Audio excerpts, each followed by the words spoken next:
Hello, this is Mr. Precella working with his trigonometry class, and today we're going to begin studying more about trig identities. But the first thing we're going to do is review something that we've already done earlier this semester. Given one trig function, how do you find another trig function? Given cosine s is 1/3, find sine s. And if you click on view an example, they're going to do this using the Pythagorean identities, and that's a fine way to do it. I go about it slightly different.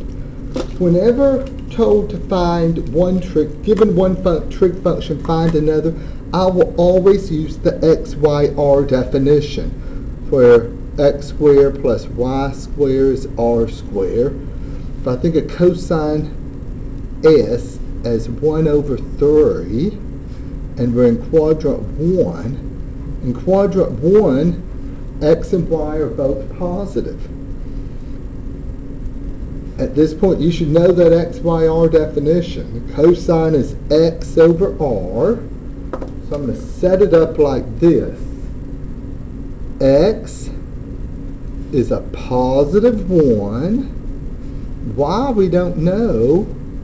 R is always positive. In this case, positive 3. All we know about y at this point is that it's positive. Okay? So I'll use x squared plus y squared equals r squared. So x squared plus y squared equals r squared. So 1 plus y squared is 9. Subtract the 1 to get y squared is 8. And now we're about to take a positive square root. And you remember how to simplify the square root of 8? We think of it as 4 times 2. So it reduces to 2 square root of 2. Now once you know x, y, and r, you can find any of the trig functions, not just sine s. The advantage of doing it this way is if it asks you to find tangent, then you can go y over x. Okay, or cosecant, r over y, and so forth.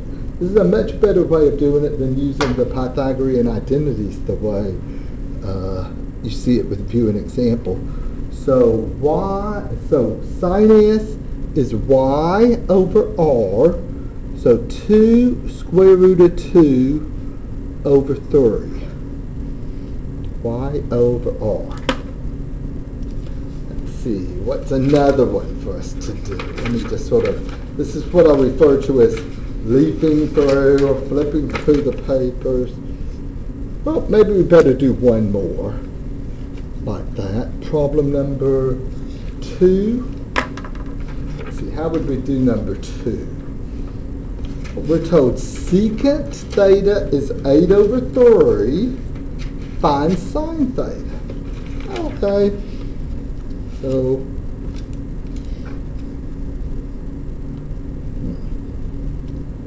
secant theta is 8/3. Secant is r over x. So if I set it up, x equals, y equals, r equals. R over x. Now, this statement here, tangent theta is negative.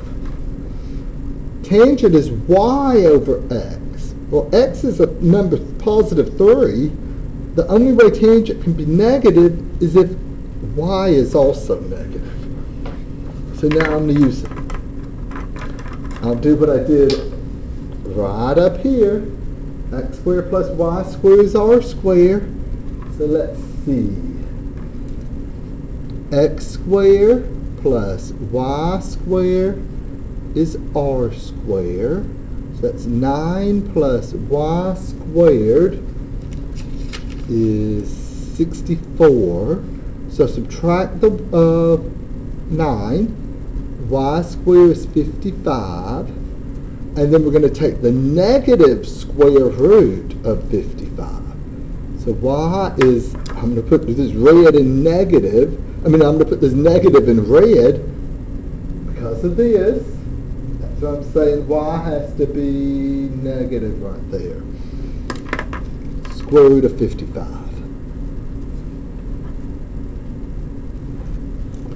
So to answer, what is sine? Sine is y over r. So negative square root of 55 over 8 would be your answer there. Okay. Now, the main point of these next few assignments, they're big assignments with a lot of problems, involve working with identities. So let's just go ahead and state the identities that you should have, that we've already worked with, and hopefully you've committed to memory. Okay? So the first ones are the Pythagorean identities.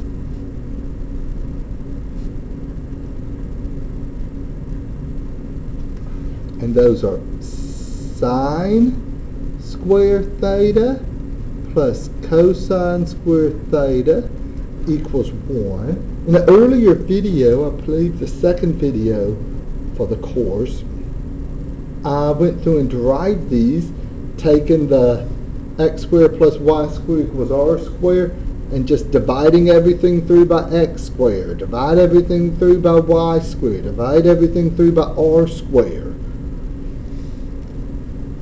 And so I'm not going through deriving them now. And then we have 1 plus tangent square theta is secant square theta, and 1 plus cotangent square theta is cosecant square theta. We also have what's called the quotient identities. And this is how you define, or how you can write tangent and cotangent in terms of sine and cosine. Tangent theta would be sine theta over cosine theta, and cotangent theta would be the reciprocal. Remember, cotangent is the reciprocal of sine. Ooh, they're cutting the lights off on me. I guess they want us to get out of here. Next, we have the reciprocal identities, which were some of the first identities I stated this semester. And here they are. I'll write it like this. Cosecant theta is, what's the reciprocal of cosecant? Well, sine. So the way we write that is cosecant theta is 1 over sine theta. Secant theta is 1 over cosine theta. And cotangent theta is 1 over tangent theta. And then you could also rewrite it like this. Sine is the reciprocal of cosecant. Cosine theta is the reciprocal of secant theta. Tangent theta is the reciprocal of cotangent theta. And then we have a couple of, or some new identities. Well, when I say new, I mean I haven't stated them before. They're not new to the world of trigonometry. They're just new because I haven't stated them before. I'll call these the negative angle identities.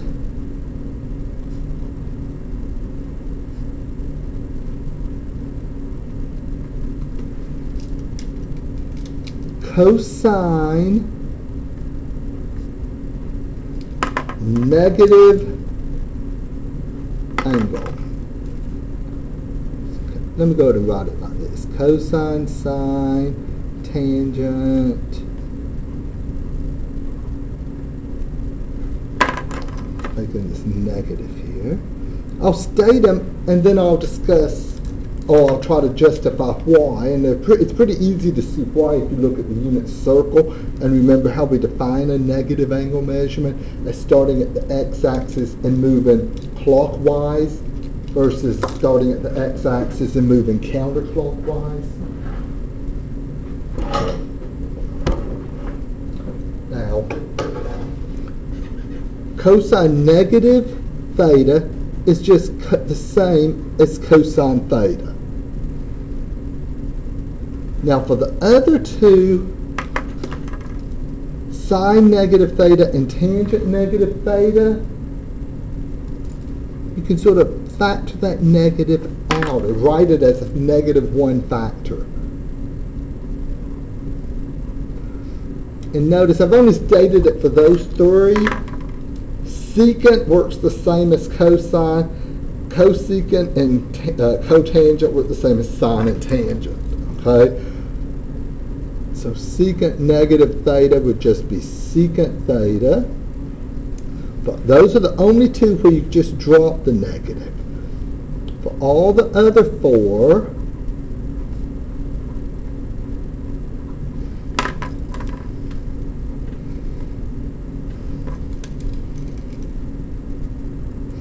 I've got to put the negative out in front. And once you look at the unit circle, which we're about to do, let me see, do I have a unit circle here? You can sort of convince yourself just by looking at, say, 45 degrees and -45 degrees. Okay? I'm just going to be looking at, ooh, can I get this whole unit circle on there? Yes. Right out there. Here's positive 45 degrees. Remember, the x-coordinate is cosine, the y-coordinate is sine. Notice how x is positive square root of 2.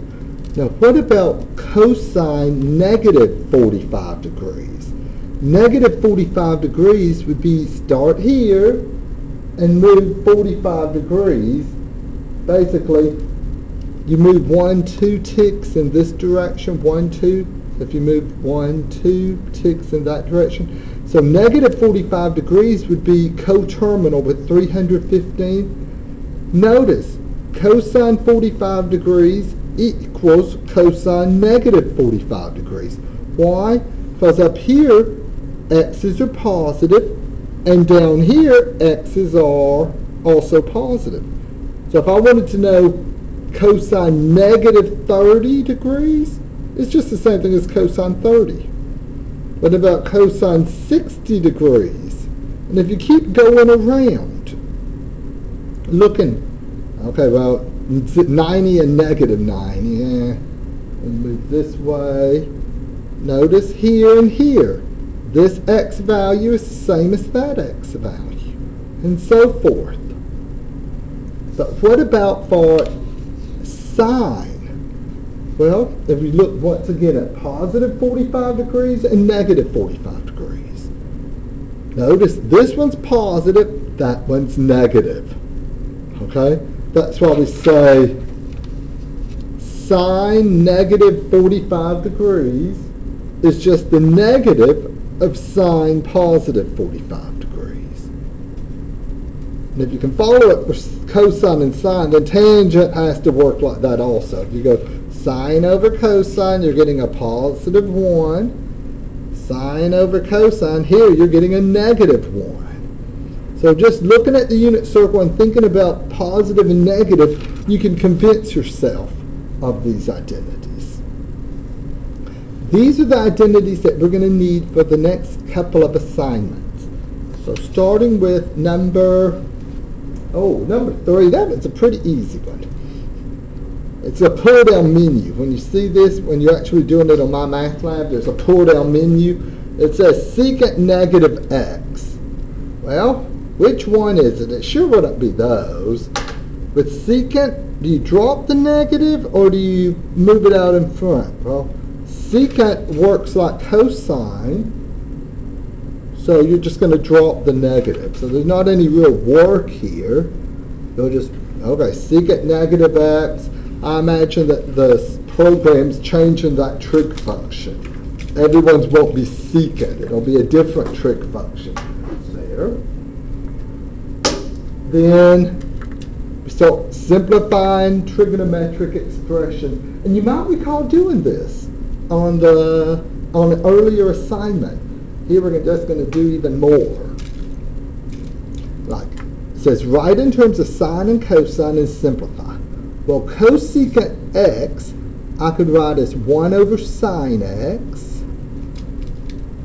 And then this sine x right here, I'll just leave it there. In fact, I could write as sine x over 1, if that would help you see better. If you do the cross canceling, what's this going to turn out to be? Just a 1. Flip through.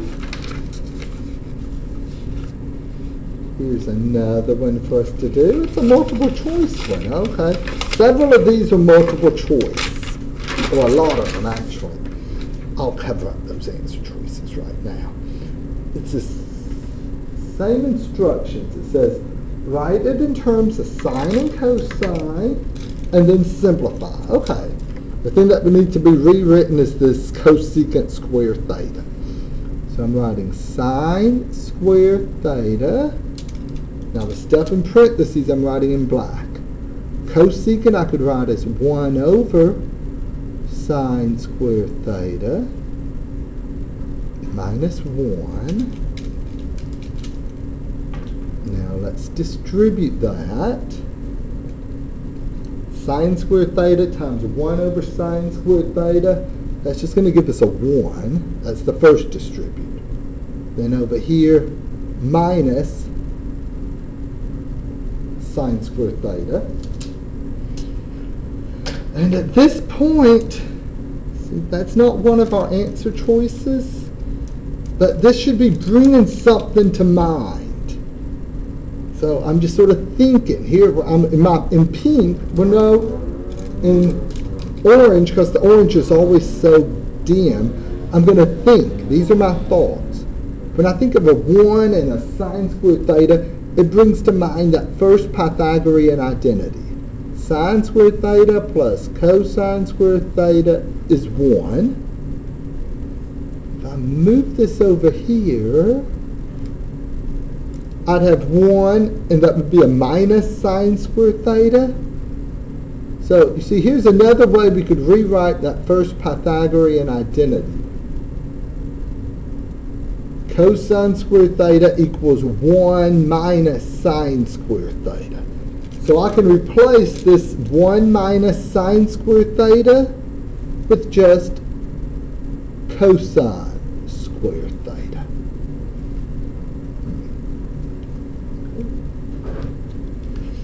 Maybe we called doing similar stuff earlier. Here's another one. Same type of problem. Okay. Start off. I'll just write it right here. Cosine squared theta. What am I going to do on this one? Well, I'm going to replace secant squared theta with 1 over cosine squared theta. And when I do that distributing, I'll do the first one in blue. Cosine squared theta times 1 is cosine squared theta. Cosine squared theta times 1 over cosine squared theta. That would just be a minus 1. Oh, here's some more thoughts. Okay? So these are some of those deep thoughts now. Right up here, it brings to mind that same identity I used right here. But I've got to move the stuff around to get a cosine squared theta minus 1. So here's my thoughts. I have sine squared theta plus cosine squared theta equals 1. It's just what I'm thinking. And I have a cosine squared theta minus 1. Can I move this around to get cosine squared theta minus 1 by itself? Well, yeah, I could subtract 1 and subtract sine squared theta. So let me write it so it's a little easier to see. I'd have cosine squared theta and a minus 1 equals a negative sine squared theta. Sometimes people say, wow, it looks like you're just popping out the answers, and I sort of am, aren't I? Okay, there's some thoughts going on, but the next thing I'm going to write is just negative sine squared theta. And when you go through step by step showing, reducing a trigonometric expression, what I've just done is a formal trig proof. I've proven that this equals negative sine squared theta. On number 5, what did I prove this equals? I proved sine squared theta times cosecant squared theta minus 1 equals cosine squared theta. You're reducing these trig expressions, going through like that. You're doing actual formal proofs. Let's see, what about number 7? Same instructions. Write in terms of sine and cosine and then simplify. Well, the only thing that needs to be rewritten is this cosecant.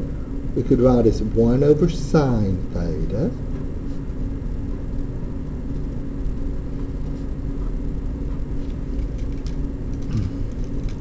Now let's start foiling.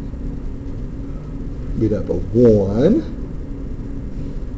Then a plus sine theta.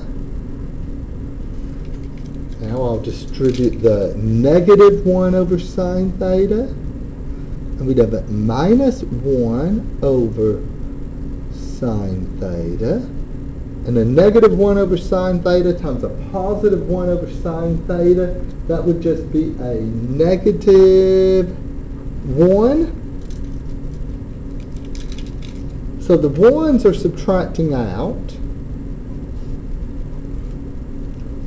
and we're left with sine theta minus 1 over sine theta. But the instructions say that you should simplify this so that no quotients appear. That means no fractions. So we don't want that 1 over sine theta, and that's okay. How can I rewrite 1 over sine theta? Sine theta minus cosecant theta. This would be a good time maybe. I'm out of time here. I'll pick up and do the rest, do more examples of these in another video, but this would be a good time for you to actually get out and start this homework assignment. Start going through these on your own. Okay, there's just, you're going to, oh, I didn't actually choose which one it was this one right here. But you're going to have to work with this stuff here. The trigonometric identities usually is what the students have to work on the hardest. Okay, after we're done with all the trig identities, the course will lighten up again and we'll do some graphing and so forth. But right now you're just going to have to muddle through, struggle with these identities. Okay? Now I'm out of time. I'll pick up in another video and we'll do more of these. Okay?